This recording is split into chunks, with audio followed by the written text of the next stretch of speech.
It's oh, there's live. Okay, we got it. Oh wow, we only need a couple more years of pandemic to figure out video technology. Hey, everyone. We'd love if people could pop in the chat and say hello, so we know who's out there. I'm going to introduce myself really quickly. Invite Evan and Abby to introduce themselves. We're City as a Canvas as a panel, and I'm excited about our conversation. So I'm ANDREA CURTIS. I'm in Vancouver. I'm on the unceded territories of the Musqueam, Squamish, and Tsleil-Waututh people. And I'm the executive director of the Vancouver Mural Festival. Abby, would you like to introduce yourself next? Sure, yeah. My name is Abby CHEN. I'm the head of contemporary art at the Asian Art Museum and previously the chief curator at the Chinese Culture Center of San Francisco. And we've been working on public murals for past 15 years, and I'm very excited to hear about all your models and experiences and how you do your part of the mural in your part of the world. Thanks, Abby. Evan? Evan MEYER, CEO and founder of Beautify Earth, and we execute murals all over the world for many thousands of pieces, and it's wonderful to be. And thank you for having me, and excited. Awesome. I'm really excited to be on the panel with both of you. We had a practice session last week, and we quickly went over an hour in our discussion. We only have 30 minutes today, so I'm going to jump in. Each of us are going to give a bit of 5-minute overview on what it is we work on and what we do, and then we're going to jump in. If you have any specific questions to the panelists, please use the chat section. Otherwise, we're going to dive in on a few things that we talked about last time, which were really centered around models of operation, civic transformation versus gentrification, things we could talk about for weeks, and activating creativity within our communities. So as I mentioned, I'm in Vancouver. I'm one of the founders of the Vancouver Mural Festival. We started in 2016. And we were starting with the impetus of the fact that really you can travel to any major city across the globe and find out where the creative community is. You know, a lot of major cities, especially San Francisco or, LA, you'll see this in Melbourne, London, anywhere you go, major city, you find out where the creative community is because they wear their art on the outside. Public art and placemaking have such a massive role to play. And Vancouver is quite a young city. It really hasn't been doing a lot of that. And so when we got together, none of us really had experience around doing enormous large scale murals. We learned really quickly. Next thing you know, we're kind of running something that's almost like a construction company, and bringing artists in from all over the world, but with an enormous focus on local. And so what we've been doing since 2016 is taking over the streets of Vancouver, starting in the neighborhood of Mount Pleasant, where there are so many artists. We really wanted to highlight the creative community here, and then focus on the rest of the city, working with business associations. We've done over 300 murals in the last 5 years. We have an app. It's the Muralfest App. It's free to download. So please have a download. There's so much information and images there. You'll feel like you visited Vancouver, even though a lot of you probably can't yet. The biggest part for us, I think one of the biggest themes in the work that we do is really thinking about who deserves to be seen in public space and how we present the different communities that live amongst us, and especially the communities that were here much before any of the settler communities came out. And so I did mention, that I'm here on the unceded territory of Musqueam, Squamish, Tsleil-Waututh. Those are the 3 local tribes here in the Vancouver region. And we focus a lot on what we call visual sovereignty, and really trying to make sure that first and foremost, the imagery, the patterns, and the creativity, the long history of these nations is seen first. And so we work on a project called Blanketing the City with Deborah Sparrow. There's a lot of information about that on our app and our website. It's been a really rewarding project. Just this year too, we took on a really cool project in an area close to Chinatown. It was called the Blackstrap Kona Resurgence project, where we were really bringing attention back to the fact that there was a thriving Black community in Vancouver before it was destroyed to build a bridge, a highway into the downtown core. And then we also worked a lot with the Punjabi market to bring back visibility around the around like sort of the suffering economic area of the Punjabi market. We're really hoping to support the community and the resurgence of those areas. And so we're kind of dipping in to work with different communities and take their leadership and support them by finding really top-notch, incredible artists and putting them on our streets for everybody to see and everybody to enjoy. So this is just a small snippet of what I'm working on and what we do. We're a team of, in the summer, about 25 people. Right now we're full-time, about 15 people, and we work year-round with clients, developers, business associations, municipalities to bring public art to the streets throughout our region. So that's us. I'm going to pass it over to Abby next for your introduction, and then Evan's going to round it out. I mean, it's great to hear that you also have a connection with Chinatown. That's where I started work on public art and public murals in 2006, starting with the Central Subway project. And what we found is that for the community that doesn't necessarily have a public mural as a default as part of this community expression, is really starting with the negotiation between the community buy-in and the artist autonomy. So we do want to make sure that we give artists the autonomy to create what they thrive to create, their inspiration, their imagination, but then at the same time trying to also get buy-in from community, because ultimately that they are the one that live with that day and night. So that part, it takes a long time to build the mutual trust, but I'm so glad that we're able to achieve that, and making the community itself more visible, but at the same time elevating the voices by the artists who are normally don't see themselves in the community too. So to reach that balance, I think is a form of art on its own. And I would say for the neighborhood of Chinatown, what we managed to achieve is really this museum without wall. And now that I'm working at a actual museum for more than 2 years now, I think a lot of things, what I'm thinking about is how to bring that community, that sense of community into the museum as well. Because museum very often has this idea, I mean, some museum have this image of it's closed off, is not necessarily opened, and a lot of accessibility is kind of vague. And so to open the museum up is actually very similar to at the time when we try to inject public art into the neighborhood. So again, different kind of buy-ins and different kind of challenges. And to think about how the museum can be more and better connected to the city with its collection, and also make that part visible in conjunction with artistic voice. I think that is an ongoing challenge, but during COVID, I think it really become an opportunity for museum to see the impact of that. And so we're very proud to say that that has now become a super important aspect of how museum think about its presentation, directly on the street or visible from the street. And then, you know, what kind of experience we can learn from this. And I'm very curious to hear different models out there too. So we talked about this at the practice session. So very looking forward to also share with the audience these different models from both you, Andrea, and also Evan. Thanks, Abby.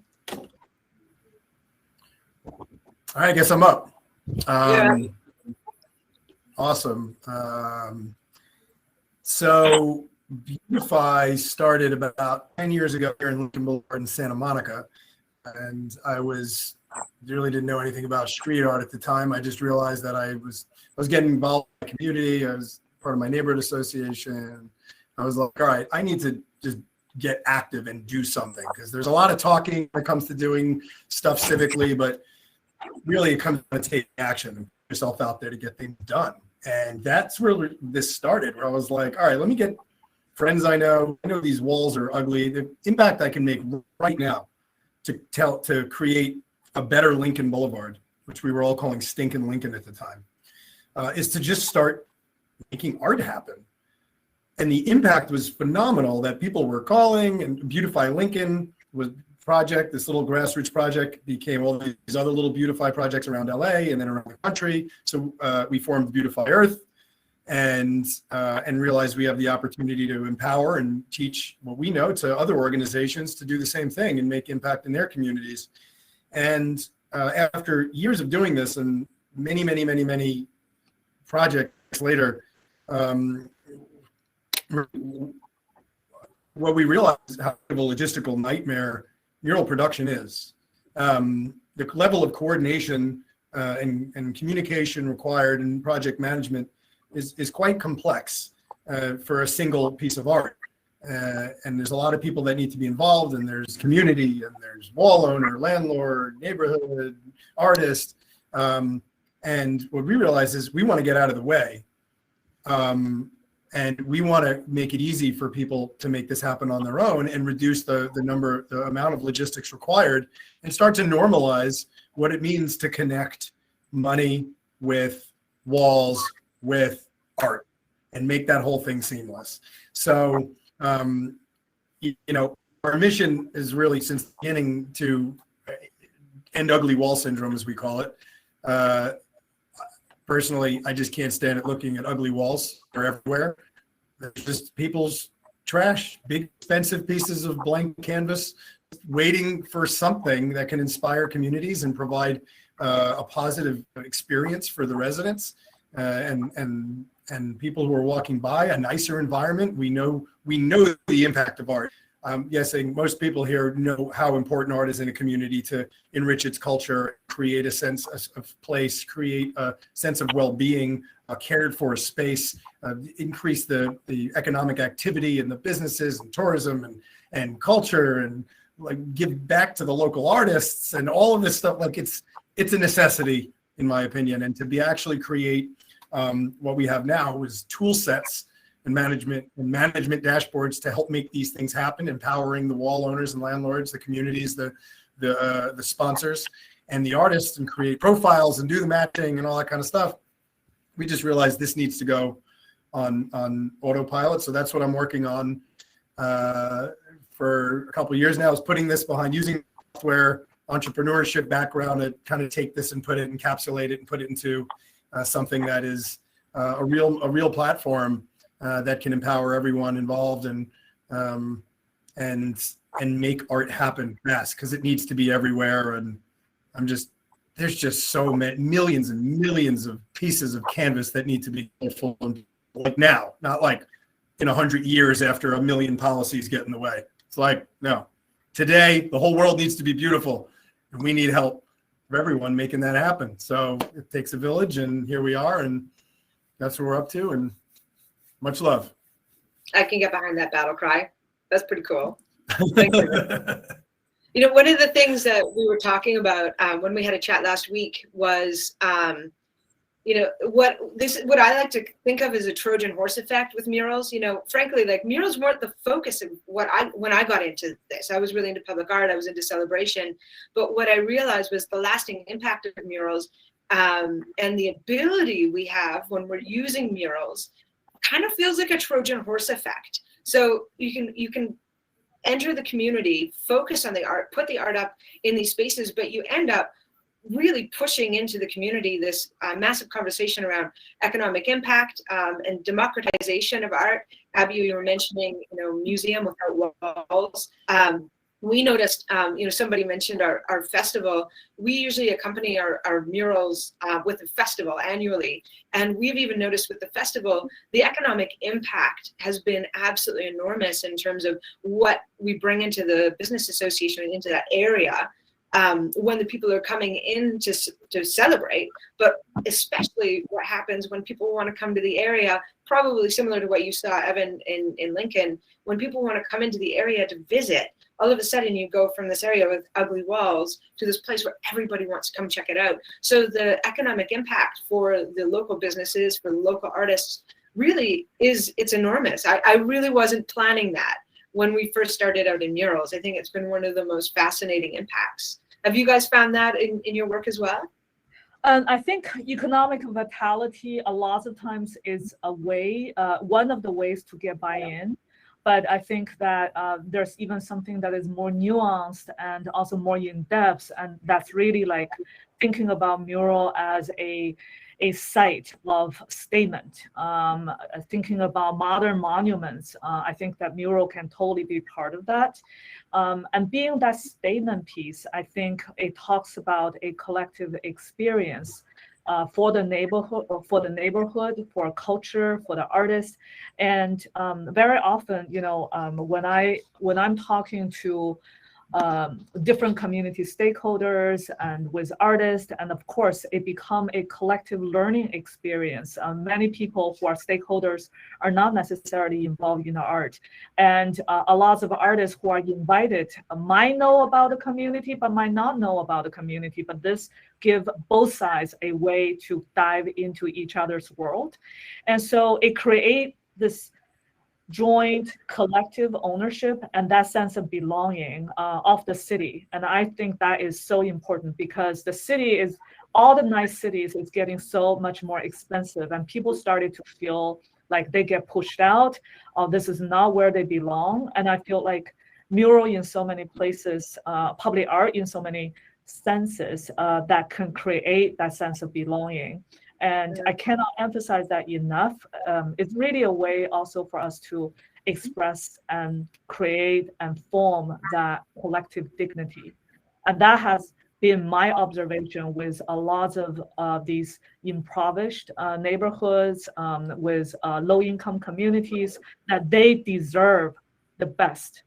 And we could, as culture facilitators, bring that aspect to their lives. So, and it's available for everyone to appreciate. Mm-hmm. I like what you're saying, Abby, about, the ownership. It makes me think of I like to think of murals a little bit as a gateway drug into the larger cultural institutions. It brings a sense of ownership, where if I see a piece of artwork out in public, I might not have gone to the art gallery before, but when I see something that's kind of on my way to work every day, I feel safer saying, I really like that. Maybe I'll check out the artist. And it allows us to kind of step in gently without having to walk into a space that we might feel that's intimidating otherwise. Mm-hmm. And also, we talked about different models in terms of how to build, how to bring mural into public space. I think particularly with community and a lot of neighborhood, there has to have a lot of buy-in. People need to feel that they have the agency. So I think for a lot of nonprofit to get into that arena is to really spend the time to get the buy-in. And I often think art and public art is really a relay game. I think the one that started at the very beginning really take a lot of time to build that kind of consensus and trust, and also the sort of knowledge base, collective knowledge to understand what it takes to build a mural that could, in so many ways, fulfill different kind of obligations and also wish lists. But then once that system got built, I feel like there should be some kind of other model to kick in that could be run in an efficient way and economic, sustainable way. So that's yeah, actually a great segue. Sorry to invite Evan to tell us a little bit more about the technology, because you've mentioned yourself that it's so much work to put a mural up, and there's so much stakeholder work. There's so many logistics, but you're taking a stance on that uses technology to get this done. Can you tell us a little bit more about that? Because I think that's just so fascinating. Sure. Well, it comes down to breaking out what I call the logistical nightmare of mural production, and into its constituent parts, and beginning to solve them with a workflow and the tools required to make things happen, and feel where people's pain points are, what their worries and concerns are, and begin to address those and take them off the table. There's a lot. This is like, it feels like an impossible task.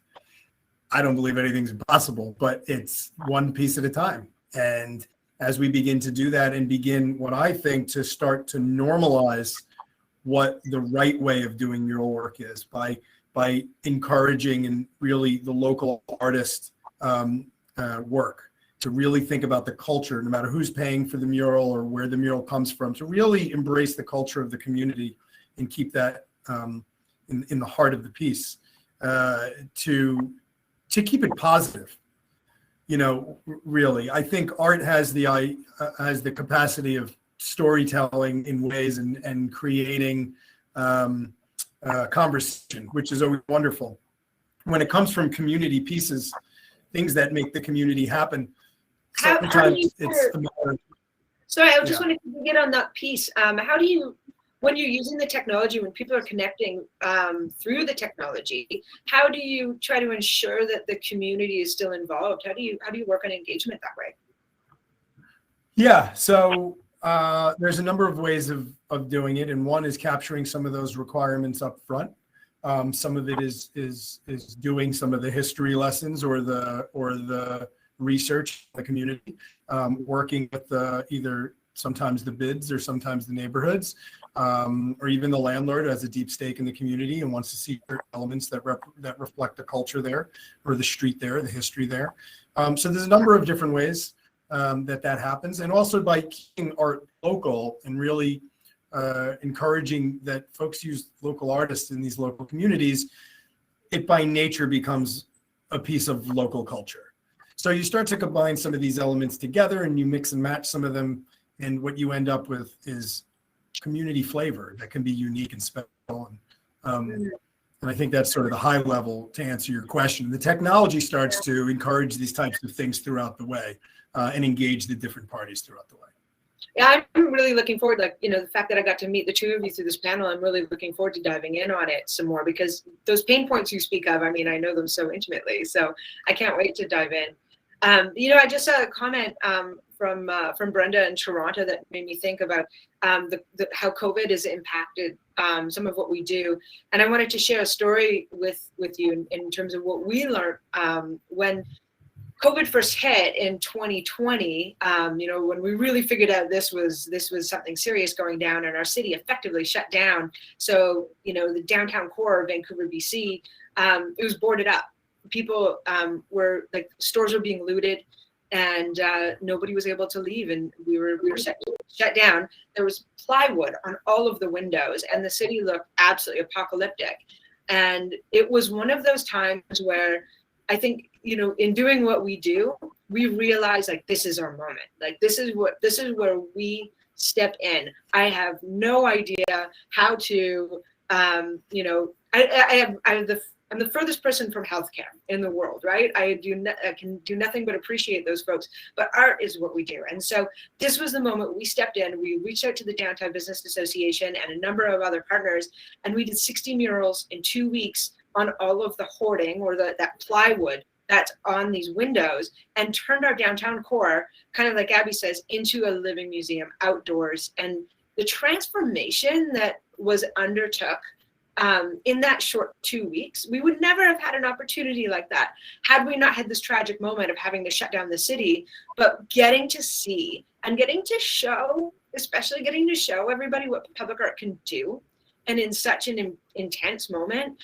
where people got to leave their houses, you know, safely on their own time, walk through the downtown core and go, wow, these people are from here. These are artists who represent my city, and they've turned this apocalyptic moment into something to celebrate and to remind us that we're all strong together. And nothing has given me so much more steam, really, to continue to do this work than that moment, even though it was such a challenging time for everybody. And so I just wanted to share that, because I think that, you know, public art has really risen to this moment and trying to, like, find the silver linings during the pandemic.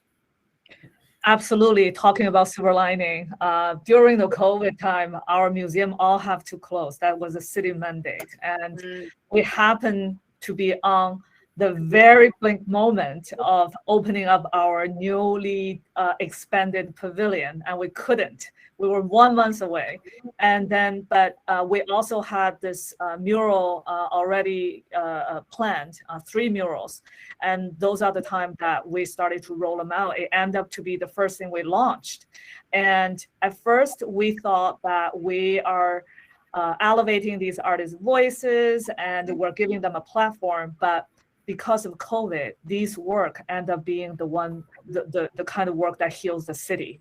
So it has this kind of a reverse kind of nurturing effect that was very gratifying and so rewarding, and especially certain artwork can be only seen at night, so that it becomes this kind of beacon in the dark. And again, like what you said, not only allowing people can see this art freely in the public space when they cannot go inside, but it also built this kind of, again, collective moment to go through this struggle that we all experienced during COVID time. So I cannot be more grateful to the concept itself and to the artists who did those.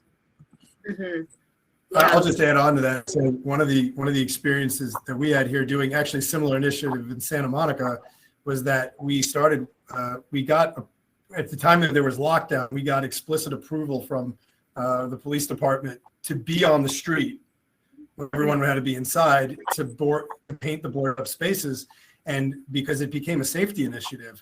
So knowing that art reduces vandalism in our case, and much of the research is up to 95% reduction in vandalism, because of the reverse of broken windows, people have spaces. But during the pandemic, in the early stages when things were getting boarded up, and that experience in a community actually creates looting, loitering, and people hanging around causing mischief, and this was a solution to that. So we were really, really excited to just not only to be working at that capacity, but to realize that art has this, it goes beyond so many levels of just looking at a piece of beauty. It comes down to safety. It comes down to protecting against vandalism. It comes down to protecting. And I think that's just huge. And that was one of our big, exciting, I guess, realizations during that time period. Mm-hmm. Yeah, it's cool that we all ended up having some of the similar moments with our work and finding the space for it within the pandemic. And partially, you know, For sure.